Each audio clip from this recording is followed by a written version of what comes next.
Kada kao turista prvi put dođete na Tajland, odmah ćete primetiti neke stvari koje su specifične za ovo ovde podneblje. To su naravno prelepe plaže zbog kojih ste prvenstveno i došli, ali zapazit ćete i mnogobrojne budističke hramove, ovde ih ima preko 40.000, 7-Elevene kojih ima preko 15.000, masaža kojima se i ne zna broj, zapazit ćete hranu koja ima svugde i na svakom koraku oko vas, u raznoraznim oblicima i ukusima. Nećete moći da ne zapazite ladyboyse, ali ono što će vas najvjerojatnije najviše zaintrigirati biće mnogobrojni zapadni matori muškarci koji pored sebe šetaju dosta mlađe Tajlanđanke. Na sve ostalo ste možda i bili spremni, dolazite prvi put u novu zemlju, nova sredina, upoznate se sa novom kulturom, ali na tolike razlike u godinama, 20, 30, pa i više godina, na to vaš želudac nikako ne bio spreman. Pre biste mogli da svarite najljući pad krapao, nego li da vidite muškarca od 50 kako šeta snajku od 20. Sada ću ja da vam objasnim zašto je to ovde tako i znam da će sada mnogi koji su prvi put na kanalu možda i da ugase video, ali ako ne to onda sigurno da kažu ma daj mene serija, ajde, pa svi znamo zašto, sad ćeš ti da nam pričaš zašto, nego samo peglaš i opravdavaš možda samoga sebe. Ne be, polako, ostanite do kraja pa možda i naučite nešto novo. Ipak sam ja stariji od većine vas koji gledate, nikad se ne zna.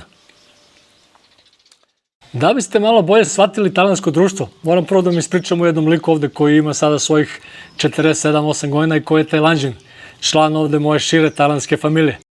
Ja ne mogu da kažem ništa loše o njemu, simpa lik, deca ga mnogo vole, zna sa njima, on sam ih nema. Uglavnom taj lik ima neki, da kažem, afinitet prema mlađim devojkama, da ne kažem devojčicama. Imao je suprugu koju je doveo kući i ona je bila tu rana tinejdžerka, živeo sa njom i kad je napunila 18, razveli su se jer je on počeo vezu sa drugom koja je isto bila dosta mlađa. I sad ja naravno, koji dolazim iz Evrope, sam ovde potegao pitanju familije Alave, ljudi, odande odakle ja dolazim ovakvi imaju svoj zajednički naziv i obično ne šetaju slobodno napolje. Pogledali su me zamišljeno i rekli mi, ma pusti to, nego sve pare dade na njihovi roditelji, a on nema ni svoj krov nad glavom. Znači, kako to ovde u tradicionalnim sredinama funkcioniše u takvim slučajima? Ovde u ovim zabitim krajevima nemaš ti nigde da vidiš policiju, niti oni zalaze po sela da sprovode red i mir. Nema potrebe, ovde se sve rešava na lokalnom nivou, među ljudima samima. Policija dolazi ovde jedino ako je neko ubistvo ili tako nešto, inače, majak, nije ovo policijska država ovde ni malo. Znači, u primjeru koji sam naveo, lik iz priče mora da ode kod njenih roditelja i dogovori se, izvesna sumica i roditelji će da daju svoj blagoslov i neće mnogo da talasiju. I sve nejasnoće i problemi bit će rešeni. Da se vratim na familiju. Znači, familiji je mnogo veći problem to što on dade grdne pare roditeljima devojčica, mora prvo da pljune dosta love kad istupi u vezu sa onom prvom, da njeni ćute, pa onda ista stvari sa drugom, nego li veliki slon u staklenoj bašti, što je lik u stvari to što jeste. Ne smijem da kažem šta, mislim reč, da me YouTube ne stavlja mnogo pod lupu, jer ti ovde kad izgovoriš izvesne reči, odmah te tresu do usitna crevca i demonetizuju ti video. Zašto sam ovo sve pomenuo? Jer u stvari ovo nema veze sa temom u kojoj ću da pričam o razlikama u godinama između odraslih, nego je ovo primer tog tajlandskog načina gledanja na stvari koji je vrlo živi i pusti druge da žive. Ne mešaj se mnogo u tuđe posla jer svako ima pravo na svoj život. Baš zbog toga i takvog gledanja na stvari, ovde imate, na primjer, toliko ladyboysa, niko ih ne dira, oni rade na kasi, u banci, na televiziji, svugde ih ima. Kako bi se tamo kod nas neki tranđa proveo da radi recimo u Ideji na kasi? I kad ovo sve znamo, onda je naravno logično da ljudi ovde kada vide muškarca od recimo 50 ili 60, pa i 70, pa i 80, bilo da je on zapadnjak ili Tajlanđanin, kako pored sebe šeta neko 25, niko ovde i ne trepne zbog toga ili je bilo koga uopšte briga. Mislim, ne upoređujem ja ovde ništa kao ovde je bolje, a u Evropi ne valja ili je tamo bolje, a ovde pa sve nenormalno. Ne, uopšte. Ja samo pokušavam da objasnim kako ovde ljudi gledaju na te stvari, pošto već znate kako ljudi tamo gledaju. A i ja sam nekad bio tamo i imao sam iste poglede. Kad sam bio 20 i kad bih čuo da se nekad devojka mojih godina zabavlja sa nekim od 40, a te su veze obično bile uvek krišom, svi su znali, ali se to uvek zataškavalo, da ih niko ne vidi. I ja sam se mislio, Ma šta be ona traži i šta može da vidi kod takvog jednog starca od 40? Priznajem. Sada sa 60 se mislim šta be meni fali. Pa ruku na srce i iskren da budem, ali ono brutalno iskren. Ako mene pitate, izgledam bolje i od mnogih koji su 30. Mislim, čak i kada sam ovde počeo da dolazim, trebalo mi vremena da se priviknem i da se ne šokiram kada vidim neku ekstremnu razliku u godinama. Sada to i ne primećujem.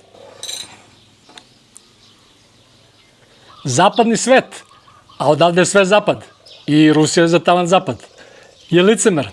To je jedna od glavnih karakteristika zapada, licemerje. To znamo, ali da ipak utvrdimo. Već sam u ranijim videima pominjao Leonarda DiCaprija, ali ajde sada pomenem Al Pacina. Al Pacino, 85 godine, ima si ribu od 32. Znači on kad je bio 53, ona se tek rodila. Tipa sad će neko da kaže, pa to je Al Pacino, Michael Corleone, Tony Montana. Gde njega nađe? Pa on može. Kad su glumci u pitanju, pevači, zabavljači, umjetnici, njima je dozvoljeno, a ti sad od 70, ako nisi umjetnik, da prošetaš neku tamo od 20, pa pojeli bi te. Bio bi matori prveznjak, momentalno. Ali Al Pacino nije, jebi. U zapadnom svetu vlada kult mladosti. Od tebe se kad dostigneš neke godine, aj kaži 50, očekuje da se zaključaš u sobu i više ne izlaziš, da te nigde više niko ne vidi. Mislim, važi i za žene, ali ja sad ovde zastupam mušku stranu. Neka babe u Gambiji brane svoja ženska prava da budu sa mnogo mlađim kuntakitom. Nemam ništa protiv, ali ja ovde branim muška gerijatrijska prava. Pa ja sad što sam ostareo nisam se uštrio. Ja sam se u 50 osjećao kao u 30. I fizički i psihički i u svakom pogledu. Bez zajebancije, najozbiljnije. I sada sa 60 se osjećam da ovo nisu godine kada treba da se umire. I sigurno nisu godine kada treba da prestanemo da radimo sve što smo radili sa 20 ili 30. I to sigurno nisu godine kada treba da prestanemo da nas zanimaju zgodne žene svih godina, naravno, legalnih godina. Kako Al Pacina, tako i sve nas ostale. I hvala Bogu da nas zanimaju. Kome to nije jasno, ta je neopevana budala, ali ja ne govorim o tome. Ja govorim o stigmatizaciji starih muškaraca, pogotovo ako pokažu interes prema mlađim ženama. U zapadnom svetu to je jednostavno nešto što uopšte nije pristojno. Najblaže rečeno.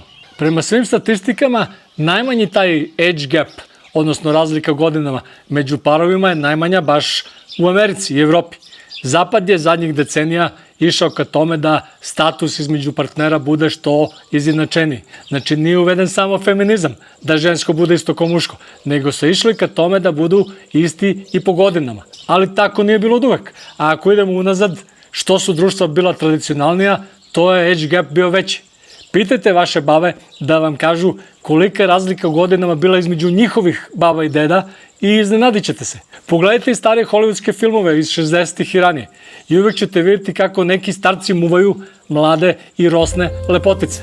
Clark Gable, kad je vatao Merlinku, on je bio 60, a ona 34. Humphrey Bogart, 54, u njega se zaljubljuje Audrey Hepburn, 24. Šonko Roka Zetu, on 68, ona 29. Razlika samo 39 godina, sitnica, jebi ga. I tako dalje. U Aziji, a posebno ovde u jugoistočnoj Aziji, gde su društva inače tradicionalnija i konzervativnija nego na današnjem zapadu, je to i dalje tako. U svim zemljama ovde, od Mijanmara do Filipina i dole do Indonezije, razlike u godinama između partnera od 20 godina pa i više su sasvim normalna stvar. Dok se na zapadu propagira neka romantična jednakost, u ovom delu sveta u partneru se traži sigurnost, stabilnost i eventualni status. To ovde nije negativno percipirano. Ovde se na starijeg muškarca gleda kao na nekog ko sa sobom donosi iskustvo, autoritet i naravno da se podrazumeva i ekonomski prosperitet. Šta u tome ima loše? Na žene ili devojke koje su u vezi sa starijim muškarcima se ovde ne gleda kao na sponzoruše i niko ne kaže za muškarca koji je u vezi sa mnogo mlađom ženom: evo ga, ova ima krizu srednjih godina, vata ga drugi pubertet. Ovde je stabilnost važnija od jednakosti, bilo koje, pa i te generacijske jednakosti. I zbog toga ovaj deo Azije ovde normalizuje starijeg muškarca. Šta se misli kad se kaže stabilnost? Pa prosta stvar. Recimo, veliki broj mladića koji napravi dete svojim mladim partnerkama ovde, pobegnu i nema ih nigde posle. I žena, to je devojka, devojčica, kako hoćeš, ostane kao samohrana majka koja u većini slučajeva nema posao. Balavac koji je napumpao, to je otac deteta, ni on nema posao, niti ga neko ganja da snosi bilo kakvu odgovornost. To je veoma uobičajeno ovde, a posebno recimo na Filipinima, koji su katolička zemlja i gde se ne radi samo o nepažnji između partnera, nego je i kontracepcija tamo prilično negativna stvar. Ja sam na početku pomenuo da se mnogi čude zbog razlike u godinama ovde na Tajlandu. U stvari je razlika u godinama statistički najmanja baš ovde, od svih zemalja u okruženju. Myanmar i Tajland imaju najmanje razlike, ali je to ovde možda najvidljivije jer naravno najviše turista dolazi ovde, a osim toga postoji mnogo parova zapadnjak Tajlanđanka, jer logično ima najviše stranaca koji žive ovde od svih drugih zemalja u okolini. I onda turisti kad dođu u Bangkok, Phuket ili Pattaju, gde inače živi najveći broj ekspaca, to im momentalno zapada u oči i bocka ih. I sada će mnogi da kažu, pa šta si nam do sad napričao? Znači, udaje se za starijeg muškarca u stvari zbog para. Da oni imaju pare, to je da su socijalne razlike manje i da su tamo u tom trećem svetu ekonomski razvijenija društva kao u Evropi ili Americi, ne bi se nikad udale za starca. Nije istina.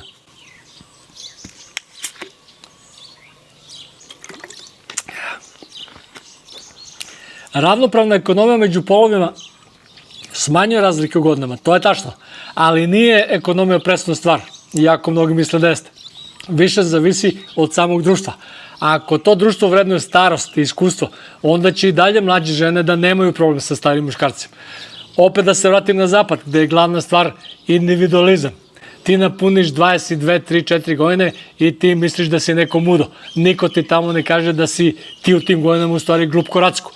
Ovde ti kažu, u 20 godine ti nešto da ovo ono, ajde be čibe tamo, ne seri. Ti nemaš be pravo glasa uopšte, ćuti tamo. Ovde i dalje porodica glavna stvar, a u porodici se zna hijerarhija. Ti tvoj individualizam zabole nekog lakat za to. I dok se tamo na zapadu stari trpaju staračke domove i prepušteni su svojim penzijama, ovde ne znam da li postoji negde starački dom. Za sve ove godine nisam nikad ni video, a ni čuo za starački dom. Ovde su stariji mnogo aktivniji, često vode posao. Ako postoji neki biznis, učestvuju u porodičnim odlukama i mnogo su vidljiviji i nikom ne smeta to što su vidljivi. Na kraju, ovde je običajno da deca vode brigu o svojim roditeljima kada stare.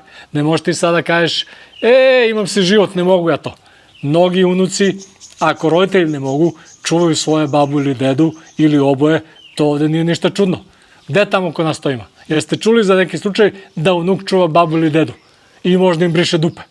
Ako ima, to je retka retkost, dok ovde nije tako. Poštovanje prema starijima je u ovim delovima sveta ovde mnogo veće nego tamo i onda iz toga i proizilazi drugačije gledanje i poimanje starih i muškaraca. Ja sam sada u svojim 60-im, oženjen sam ženom koja je u svojim 40-im. Kada smo se upoznali, ona je bila 20 i nešto, ja 40 i nešto.